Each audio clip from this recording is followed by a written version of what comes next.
Each Halton Model FDI fire damper is supplied complete with installation instructions. You can find the installation options that have been type approved in the instructions. As with other Halton fire dampers, Model FDI can be installed in all types of walls and masonry floors.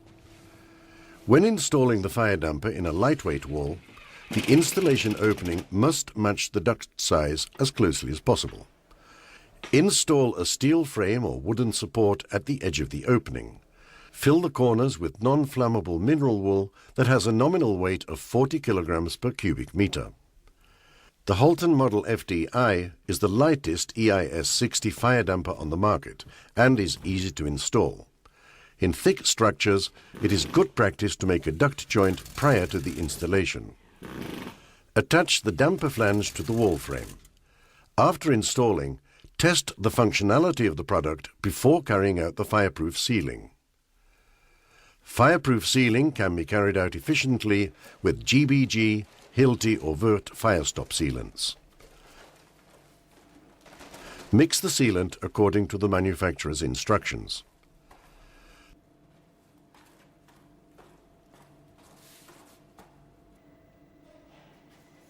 Fireproofing can be carried out reliably from one side of the damper unit by filling the casting frame with the sealant. The sealing is done by a specialized installation company following the fireproofing plan. The sealing will be more efficient if all units in the building are sealed as a single operation. The presence of an approved fire break is indicated by a fireproofing type approval label. The fire damper has now been installed correctly. The product can also be installed very near the ceiling. This permits optimal use of the room height. To ensure the functionality of a manual fire damper, after it has been sealed, set the blade to the open position and tighten the thermal fuse. The damper works correctly if the blade closes when the thermal fuse is released.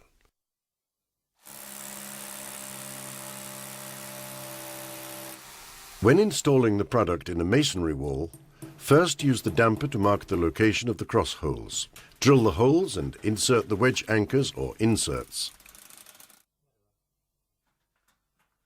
The Halton Model FDI is light enough for one person to lift into place to attach the corner mountings.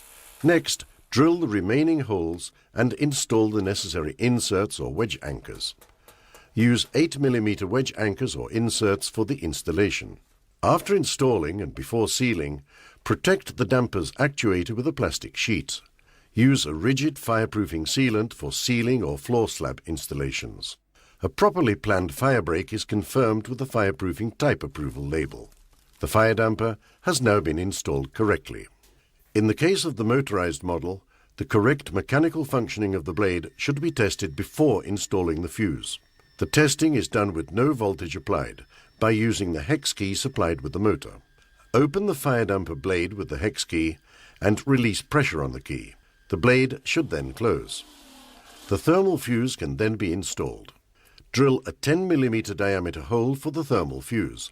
Attach the thermal fuse to the duct with suitable screws. Select a location for the thermal fuse that will not interfere with the closing of the blade. Finally, secure the damper identification label close to the unit.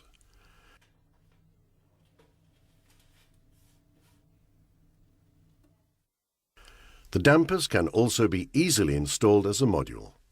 When installing fire dampers side by side, you can remove the opposing metal frames of the casting frame. Fasten the dampers in place in the same way as for the ceiling installation. Complete the fire break by filling the casting frame up to its edges with a fireproofing sealant. Finally, confirm the correct installation of the unit by signing the installation certificate. Halton provides a complete range of products for ventilation fire safety. The most recent FDI makes installing fireproofing plates quick and easy. This product conforms to the latest European regulations. Halton FDI.